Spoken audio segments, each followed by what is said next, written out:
Hey guys, welcome back. তারপর বলো কেমন আছো তোমরা। তৃতীয় চোখ গল্পের পার্ট 2 নিয়ে এসে পড়ছি, তো শুরু করা যাক। বাবার দিকে তাকিয়ে দেখলাম ভয়ঙ্কর এক হাসিতে আমার দিকে তাকিয়ে আছে। বাবার মুখে ভয়ঙ্কর হাসি দেখে আমার কলিজায় যেন পানি নেই। তাজা তাজা তিনটা চোখ বাটিতে রাখা, চোখগুলো যেন আমাকে কিছু বলতে চায়। আমি কাঁপা কাঁপা গলায় বললাম, বাবা এসব কি? বাবা বলল, তোমার মা বলল তুমি নাকি রাতে ঘুমাতে পারস না, তাই তোর জন্য এগুলো পাঠিয়েছে। এটা খেলে খুব সুন্দর করে ঘুম দিতে পারবি, নে খেয়ে নে মা। বলে বাটিটা আমার দিকে এগিয়ে দিল। আমি আর ঠিক থাকতে পারলাম না, পেটের ভিতর থেকে সব উল্টে বেরিয়ে আসতে চাইছে। মুখ চেপে এক দৌড়ে চলে গেলাম ওয়াশরুমে, গিয়ে গদগদ করে বমি করে দিলাম। বমি করে কান্না করে দিলাম। কি হচ্ছে এগুলো? বাবা এমন করছে কেন? কিছুক্ষণ পর ফ্রেশ হয়ে ওয়াশরুম থেকে ভয়ে ভয়ে বের হলাম। দেখলাম বাবা সেখানে নেই, আর সেই বাটিটাও নেই। তাড়াতাড়ি মেন দরজা বন্ধ করে বাবার রুমের দিকে গেলাম। কয়েকবার ডাক দিলাম বাবা বলে, কিন্তু ভেতর থেকে কোনো সারা শব্দ পেলাম না। তাই দরজাটা হালকা ধাক্কা দিয়ে উকি মেরে দেখলাম বাবা আছে কিনা। কোথাও বাবাকে দেখতে পেলাম না। গেল কোথায় সে? ভাবলাম আজকে তার রুমে প্রবেশ করে দেখব সে কেন কাউকে তার রুমে ঢুকতে দেয় না। কি রহস্য লুকিয়ে রেখেছে? কেন কেন এমন অদ্ভুত আচরণ করছে? বাবার রুমে প্রবেশ করতে যাব, এমন সময় মেন দরজার টোকা। আমি চমকে গেলাম, বুকে থুতু দিয়ে আস্তে আস্তে দরজাটা খুলতে গেলাম। এই সময় আবার কে এলো? দরজা খুলে দেখলাম বাবা দাঁড়িয়ে আছে, বাবার হাতে পায়ে ক্ষতর চিহ্ন, সেখান থেকে ছুপ ছুপ রক্ত বের হচ্ছে। আমি অবাক হয়ে বললাম, বাবা তুমি বাইরে কখন গেলে? আর এই ক্ষত চিহ্ন কিসের? কি হয়েছে তোমার? বাবা একটু রাগের স্বরে বলল, তোর মায়ের কবরটা দেখতে গিয়েছিলাম। তুই মাদ্রাসা থেকে কখন আসছিস? আমি যেন আকাশ থেকে পড়লাম। বাবা যদি বাইরে থাকে তাহলে একটু আগে আমি কাকে দেখলাম যে আমাকে চোখগুলো খাওয়ার জন্য বলছিল? আমাকে এভাবে দাঁড়িয়ে থাকতে দেখে বাবা কিছু না বলে আমাকে পাশ কাটিয়ে তার রুমে গিয়ে দরজা বন্ধ করে দিল। বাবা কি করার চেষ্টা করছে? কিছু একটা তো লুকাচ্ছে সবার কাছ থেকে। এটা তো স্বপ্ন ছিল না। বাবার রূপে সে কে ছিল তাহলে? আর তখন কি সত্যি অ্যাক্সিডেন্ট হতে বাবাকে দেখছিলাম মাদ্রাসার সামনে? তাহলে অ্যাক্সিডেন্ট হতে আমি ছাড়া কেউ খেয়াল করলো না কেন? আমি আর কিছু ভাবতে পারছি না। সবকিছু উল্টো হয়ে যাচ্ছে আমার। আমি তাড়াতাড়ি রুমে গিয়ে ভাইয়াকে ফোন করলাম এসব হচ্ছে বাসায় তা জানানোর জন্য, কিন্তু ভাইয়া ফোন উঠালো না। কয়েকবার চেষ্টা করলাম। এভাবে কখন যে বিছানায় গায়ে এলিয়ে দিয়ে ঘুমিয়ে গিয়েছি জানি না। একটা ভয়ঙ্কর স্বপ্ন দেখে আচমকা ঘুমটা ভেঙে গেল কিছুর শব্দ শুনে। দেখলাম আমি ঘামে ভিজে গিয়েছি। স্বপ্নটা মনে করার চেষ্টা করলাম। চারজন কালো কোট টাই পরা মানুষ আমাদের দরজার সামনে দাঁড়িয়ে আছে। খেলেছেন অনেকদিন ধরে, কিন্তু এতে আসলে কি লাভ হচ্ছে? ভাবুন তো, যদি গেম খেলার মাধ্যমে আপনার ব্যাংক ব্যালেন্স বাড়ানো যায়। বিশ্বাস মনে হলো ক্রিকেক্স এর মাধ্যমে এটি এখন বাস্তব। বাংলাদেশের অন্যতম বিশ্বস্ত এবং জনপ্রিয় প্ল্যাটফর্ম ক্রিকেক্স আপনাকে দিচ্ছে আয়ের এক নতুন সুযোগ। বিপিএল এ দিচ্ছে 150% স্পেশাল রিলোড বোনাস, সর্বোচ্চ 3000 টাকা পর্যন্ত, সাথে প্রতিদিন 50টি ফ্রি স্পিনের সুবিধা। মাত্র 500 ডিপোজিট করুন আর ইন্টারনেট পেয়ে যান 300 বোনাস।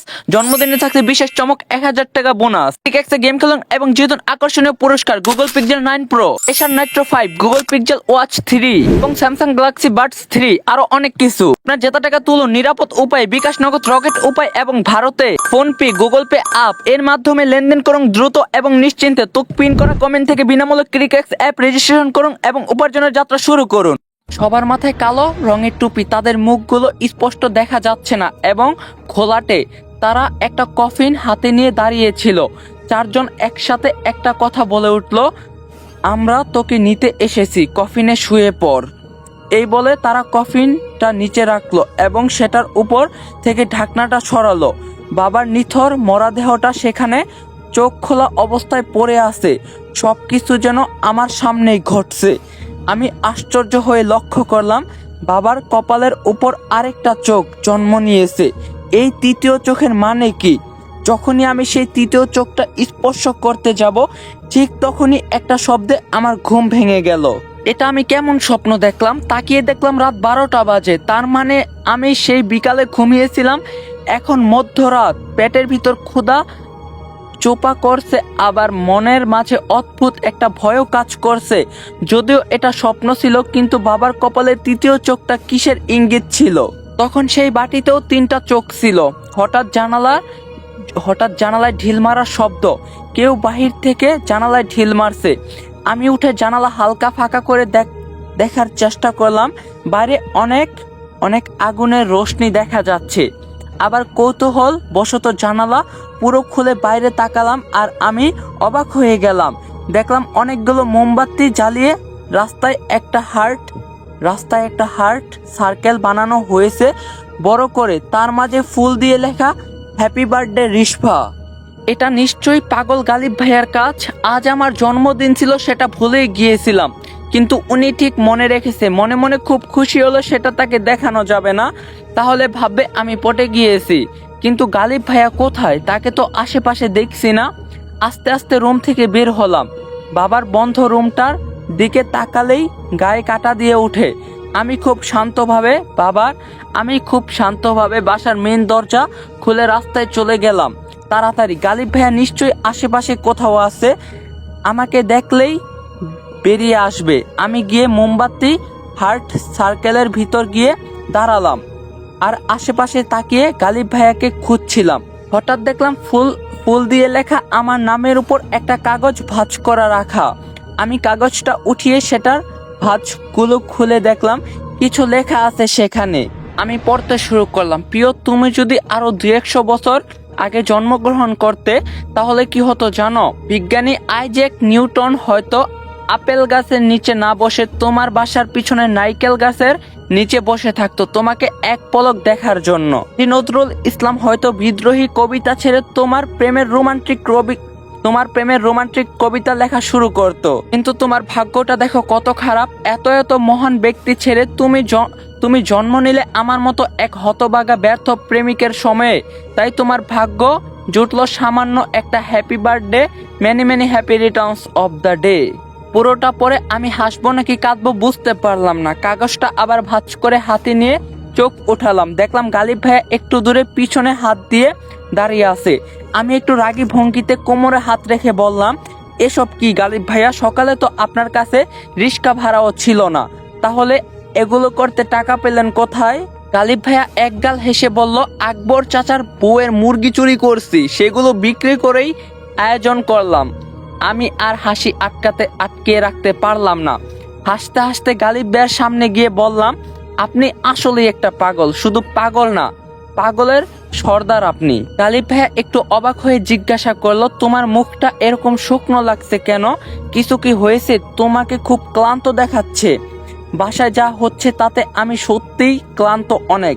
কিন্তু গালিব ভাইয়াকে এসব বুঝতে না দিয়ে বললাম, তেমন কিছু না ভাইয়া, এই পড়ালেখা একটু চাপ যাচ্ছে। গালিব ভাইয়া একদম আমার কাছে এসে ভালো করে লক্ষ্য করে বলল, আমার তো মনে হয় না, নিশ্চয়ই কোনো সমস্যা হচ্ছে। তুমি যেহেতু আমাকে বলবা না, তাহলে আমি নিজেই খুঁজে বের করব। মনে রেখো, আমি সব সময় তোমার পাশে কাঁঠালের আঠার মতো লেগে আছি। আমি কথা ঘুরিয়ে বললাম, বাদ দেন এসব কথা। এখন বলেন, সকালে এভাবে হুট করে চলে গিয়েছিলেন কেন? আগে তো আমি যত কথাই শোনাতাম আপনাকে, কখনো বাসা পর্যন্ত এগিয়ে না দিয়ে যেতেন না। গালিব ভাইয়া আমাকে অবাক করে দিয়ে বলল, সকালে যখন তোমার সাথে হাঁটছিলাম তখন দেখলাম একটু দূরেই তোমার বাবা আমার দিকে রাগান্বিত দৃষ্টিতে দাঁড়িয়ে আছে। এটা দেখে আমি চলে আসি সেখান থেকে। হবু শ্বশুরের হাতে মাইর খাওয়ার শখ নেই আমার। তুমি কি দেখোনি তোমার বাবাকে দাঁড়িয়ে থাকতে? আমি কি বলবো ভেবে পাচ্ছি না। তার মানে আমি একাই দেখিনি বাবাকে? আর যে অ্যাক্সিডেন্ট হলো সেটাও মিথ্যা ছিল না? বাবা কি আমাকে অনুসরণ করছিল কোনো কারণে? আমাকে কিছু বলতে না দেখে গালিব ভাইয়া বলল, রিশভা তুমি ঠিক আছো? আমি থতমত খেয়ে বললাম, হ্যাঁ ভাইয়া, সব ঠিক আছে। আমি এখন যাই। আর অনেক অনেক ধন্যবাদ এমন একটা সারপ্রাইজ দেওয়ার জন্য। আমার জীবনের সেরা উইশ ছিল এটা। গালিব ভাইয়া পিছন থেকে ছোট্ট একটা গিফট বক্স এগিয়ে দিয়ে বলল, এটা তোমার জন্য। আমি মুচকে হেসে গিফট বক্সটা নিয়ে চলে এলাম বাসায়।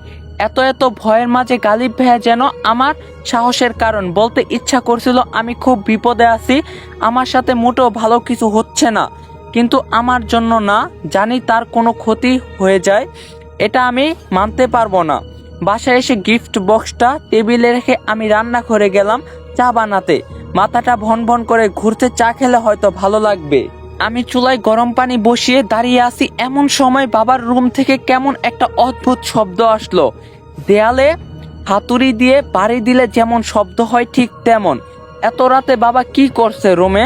আমি ধীরে ধীরে এগিয়ে গেলাম সেই দিকে। দেখলাম বাবার রুমের দরজার নিচে দিয়ে সাদা ধোঁয়া বের হচ্ছে। ধোঁয়া আসলো কোথা থেকে? আমি তাড়াতাড়ি গিয়ে বাবার রুমের দরজায় বাড়ি দিলাম কয়েকবার। বাবা, কি হয়েছে তোমার? রুমে ধোঁয়া কেন? বাবা, দরজা খোলো, কি হয়েছে তোমার? হঠাৎ রান্নাঘর থেকে থালা বাসন পড়ে যাওয়ার শব্দ, সবকিছুকে যেন ছুঁড়ে ফেলে দিচ্ছে। আমি আবার দৌড়ে গেলাম রান্নাঘরে, গিয়ে দেখলাম সব ঠিক আছে, শুধু গরম পানি বসানো পাত্রটা ফ্লোরে পড়ে আছে, চুলাও নিভানো অবস্থায়। এবার আমি আয়াতুল কুরসি পড়া শুরু করলাম। বুঝতে পেরেছি এখানে যা কিছু হচ্ছে তা স্বাভাবিক কিছু না, নিশ্চয়ই বাবা কিছু করছে সবার চোখের আড়ালে। আমি আয়াতুল কুরসি পড়তে পড়তে বাবার রুমের সামনে গিয়ে তাকে ডাক দিলাম, বাবা দরজা খোলো, তুমি কি করতে চাচ্ছ? আজকে তোমাকে জবাব দিতেই হবে। হঠাৎ ধাপাস করে বাবার রুমের দরজা খুলে গেল। পুরো রুম ধোঁয়ায় ভর্তি, কিছু দেখা যাচ্ছে না। আমি প্রথমে আস্তে করে ডাক দিলাম, বাবা কোথায় তুমি? সারা শব্দ না পেয়ে আমি ভয়ে ভয়ে রুমে প্রবেশ করলাম। ধোঁয়ার মাঝে সেই হাতুড়ির দেয়াল ঠুকার শব্দ ঝাপসা ঝাপসা দেখতে পেলাম। খাটের এক কোনায় বসে বাবা হাতুড়ি দিয়ে দেয়ালে পেরেক ঠুকছে। উল্টো হয়ে থাকায় বাবার মুখটা দেখতে পাচ্ছিলাম না। আমি ডাক দিলাম, বাবা কি করছো তুমি? কথার কোনো জবাব না দিয়ে সে তার মতো পেরেক ঠুকেই যাচ্ছে। আমি ধীরে ধীরে তার দিকে এগিয়ে যাওয়ার সময় কিছু একটার সাথে উষ্টা খেয়ে সামনে উপর হয়ে পড়ে গেলাম। হাত দিয়ে হাতড়ে হাতড়ে বোঝার চেষ্টা করলাম কিসের সাথে উষ্টা খেলাম। এটা তো কোনো মানুষের শরীর হবে, এখানে কে শুয়ে আছে তাহলে? হঠাৎ পেরেক ঠোকার শব্দটাও বন্ধ হয়ে গেল। তাকিয়ে দেখলাম সেখানে কেউ নেই। বাবা তো এইমাত্র ওইখানে বসে হাতুড়ি দিয়ে পেরেক ঠুকছিল, তাহলে সে গেল কোথায়? আর পরে থাকা শরীরটাই বা কার? আস্তে আস্তে রুমের ধোঁয়া কমতে লাগলো। যখন ধোঁয়া কেটে পুরো রুম পরিষ্কার হয়ে গেল, তখন যা দেখলাম তাতে আমি বাকরুদ্ধ হয়ে গেলাম। যার সাথে উষ্টা খেয়ে আমি পড়ে গিয়েছিলাম সেটা আমার শরীর ছিল। অচেতন অবস্থায় সেখানে পড়ে আছে। তাহলে সে কে ছিল যে পেরেক ঠুকছিল? আমি আশ্চর্যের চরম সীমায় পৌঁছে গেলাম যখন দেখলাম গালিব ভাইয়ার দেওয়া গিফট বক্সটা বাবার মাথার কাছে পড়ে আছে। আমি তাড়াতাড়ি গিয়ে বক্সটা হাতে নিয়ে নিলাম। এটা এখানে আসলো কিভাবে? বাবাকে ধাক্কা দিতে লাগলাম, বাবা কি হয়েছে তোমার? ওঠো, এখানে শুয়ে আছো কেন বাবা? হঠাৎ খেয়াল করলাম আমার হাতে রক্ত, এবং সেটা সেই গিফট বক্স থেকে বের হচ্ছে। এটা কি হচ্ছে? আমি আস্তে আস্তে বক্সটা খুললাম দেখার জন্য ভিতরে কি আছে। বক্স খুলে যা দেখলাম তাতে আমি বাকরুদ্ধ হয়ে গেলাম। আবার সেই 3টা তাজা চোখ বক্সের ভিতর, সেগুলো থেকে রক্ত বের হচ্ছে। আমি সাথে সাথে সেটা ছুঁড়ে ফেলে দিলাম চিৎকার করে। বাবার দিকে তাকিয়ে দেখলাম বাবার চোখ বড় বড় করে আমার দিকে তাকিয়ে আছে।